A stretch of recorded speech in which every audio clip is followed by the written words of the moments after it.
Hello guys. Sorry for being a little late. There was a traffic jam of some sort. Right. So it's been quite a while since the last time we have been sitting down and reading some books. Right. So today we are going to look into chapter 4 of the Witches. So the Grand High Witch. Apparently, our author has ran into a real witch in this chapter. So let's see what would happen in this story. Right, let's go to the reading room and again start the fire. Right, so yeah, I love the fire cracking sounds. Right. So here we go. Chapter 4, The Grand High Witch. The next day, a man in a black suit arrived at the house carrying a briefcase, and he held a long conversation with my grandmother in the living room. I was not allowed in while he was there, but when at last he went away, my grandmother came in to me, walking very slowly and looking very sad. "That man was reading me your father's will," she said. "What is a will?" I asked her. "It is something you write before you die," she said. "And in it you say who is going to have your money and your property.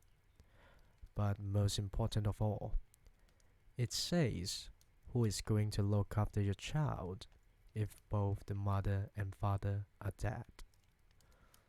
A fearful panic took hold of me. "It did say you, Grandmama," I cried. "I don't have to go to somebody else, do I?" "No," she said. "Your father would never have done that. He has asked me to take care of you for as long as I live. But he has also asked that I take you back to your own house in England. He wants us to stay there." "But why?" I said.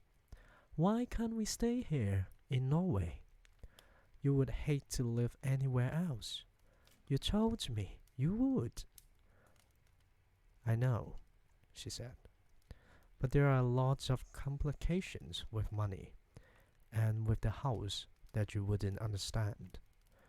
Also, it's said in the will that although all your family is Norwegian, you were born in England and you have started your education there, and he wants you to continue going to English schools." "Oh, Grandmama," I cried. "You don't want to go and live in our English house. I know you don't." "Of course I don't," she said. "But I'm afraid I must. The will said that your mother felt the same way about it, and it is important to respect the wishes of the parents." There was no way out of it. We had to go to England, and my grandmother started making arrangements at once. "Your next school term begins in a few days," she said, "so we don't have any time to waste." On the evening before we left for England, my grandmother got on to her favorite subject once again. "There are not as many witches in England as there are in Norway," she said. "I'm not sure I won't meet one," I said. "I sincerely hope you won't," she said, "because those English witches are probably the most vicious in the whole world." As she sat there smoking her foul cigar and talking away, I kept looking at the hand with the missing thumb. I couldn't help it. I was fascinated by it, and I kept wondering what awful thing had happened that time when she had met the witch. It must have been something absolutely appalling and gruesome, otherwise she would have told me about it.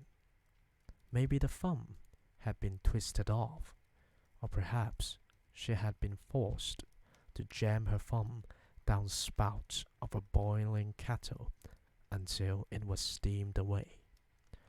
Or did someone pull it out of her hand like a tooth? I couldn't help trying to guess. Tell me what those English witches will do, Grandmama, I said. Well, she said, sucking away at her stinking cigar. Their favorite ruse is to mix up a powder that will turn a child into some creature or other that all grown-ups hate. What sort of a creature, Grandmama? Often it's a slug, she said. A slug is one of their favorites. Then the grown-ups step on the slug and squish it without knowing it's a child. That's perfectly beastly, I cried. Or it might be a flea, my grandmother said. They might turn you into a flea, and without realizing what she was doing, your own mother would get out the flea powder, and then it's goodbye you. You're making me nervous, Grandmama. I don't think I want to go back to England. I've known English witches, she went on, who have turned children into peasants and then sneaked the peasants up into the woods the very day before the peasant shooting season opened. Ouch, I said. So they get shot? Of course they get shot, she said. And then they get plucked and roasted and eaten for supper. I picture myself as a peasant flying frantically over the man with the guns. Man with the guns, swerving and dipping as the guns exploded below me. Yes, my grandmother said. It gives the English witches great pleasure to stand back and watch the grown-ups doing away with their own children. I really don't want to go to England, Grandmama. Of course you don't, she said. Nor do I. But I'm afraid we've got to. Are witches different in every country? I asked. Completely different, my grandmother said. But I don't know much about the other countries. Don't you even know about America? I asked. Not really, she answered. Although I've heard it said that over there, the witches are able to make the grown-ups eat their own children. Never, I cried.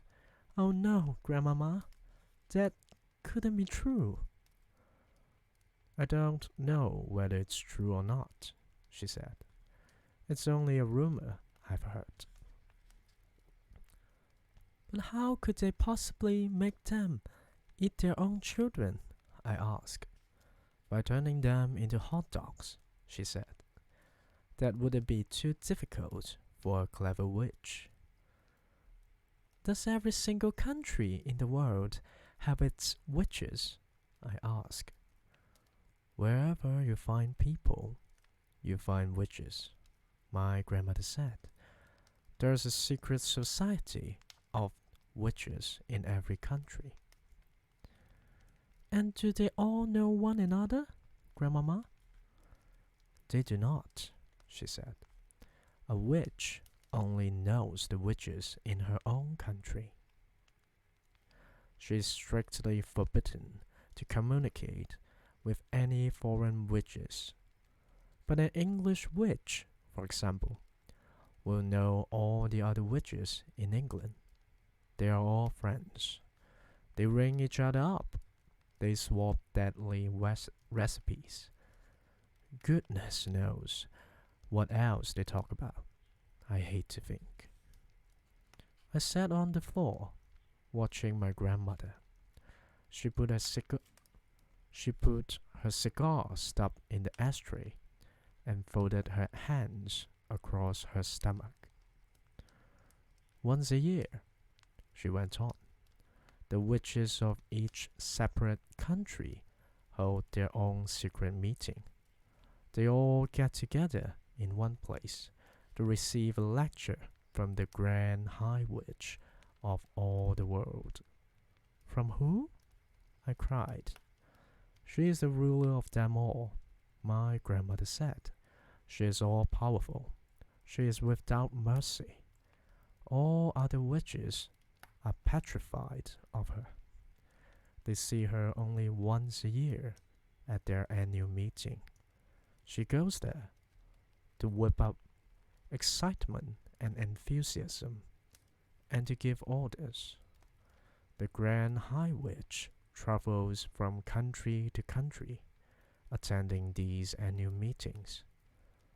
Where do they have these meetings, Grandmama? There are all sorts of rumors, my grandmother answered. I've heard it said that they just book into a hotel like any other group of women who are holding a meeting.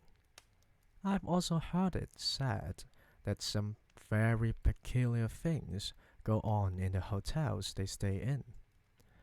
It is rumored that the beds are never slept in, that there are burn marks on the bedroom carpets, that toads are discovered in the bathtubs, and that down in the kitchen the cook once found a baby crocodile swimming in his saucepan of soup.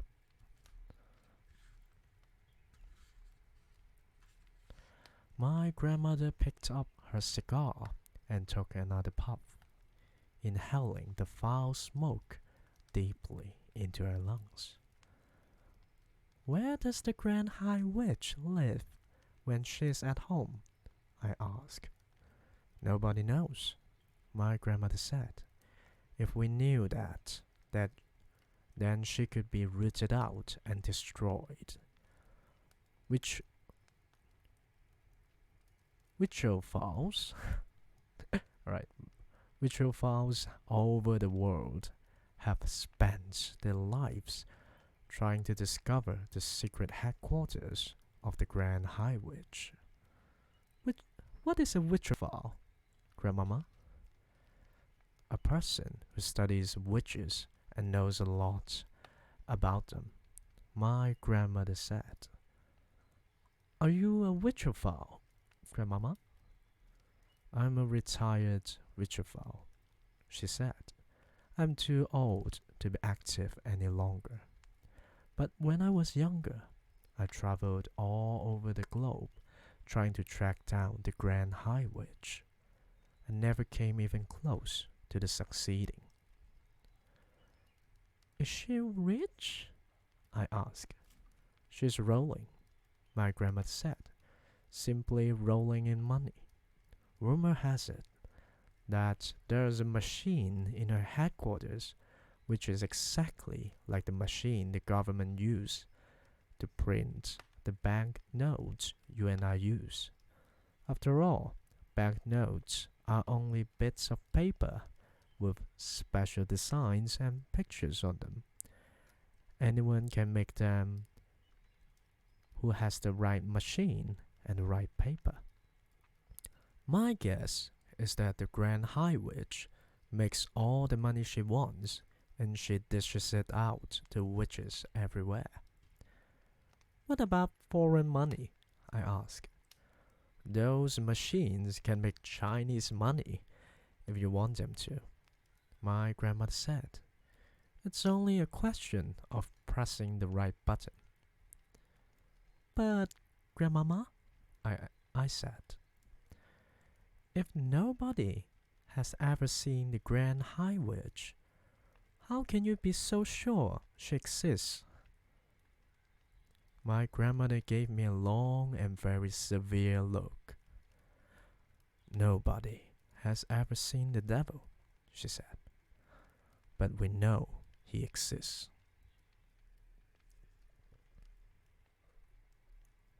The next morning, we sailed for England, and soon I was back in the old family house in Kent. But this time, with only my grandmother to look after me. Then the Easter term began, and every weekday I went to school, and everything seemed to have come back to normal again. Now at the bottom of our garden there was an enormous conker tree, and high up in its branches, Timmy, my best friend, and I had started to build a magnificent treehouse. We were able to work on it only at the weekends, but we were getting along fine. We had begun with the floor, which we built by laying wide planks between two quite far apart branches and nailing them down. Within a month, we had finished the floor.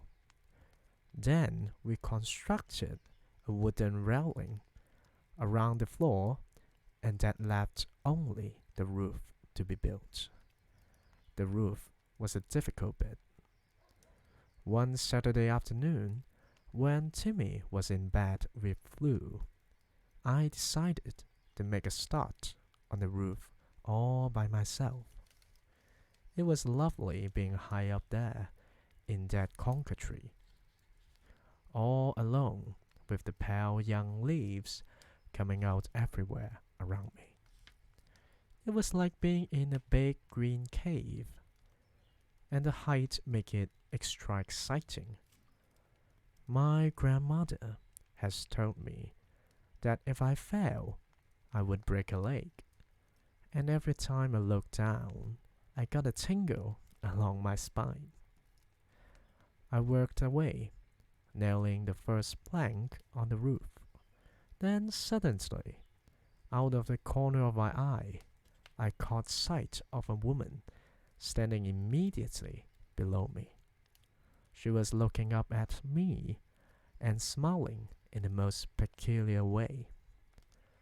When most people smile, their lips go out sideways.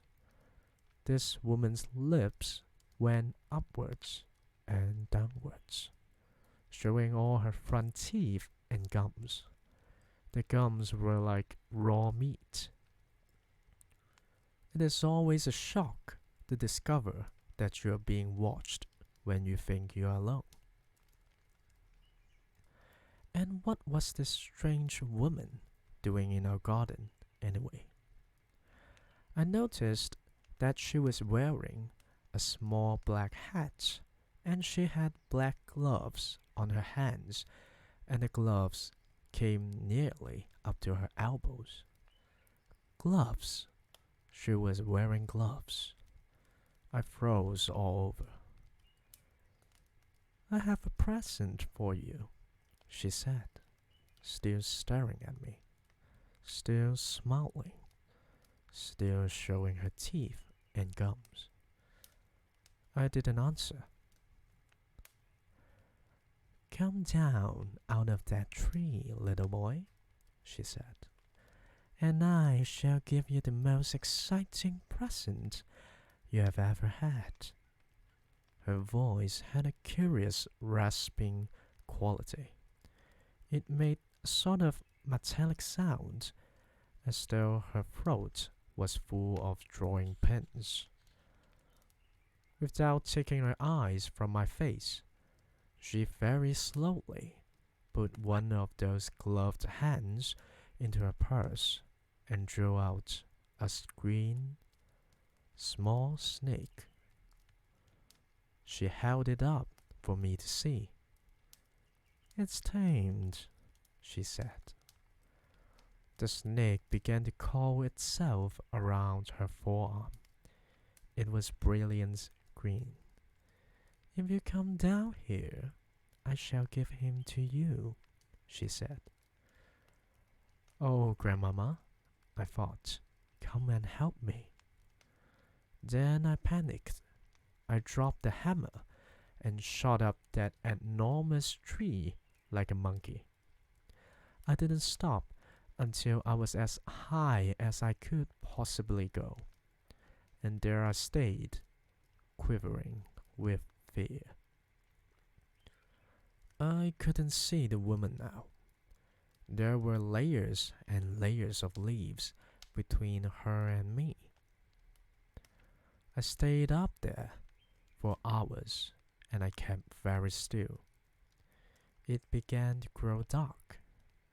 At last, I heard my grandmother calling my name.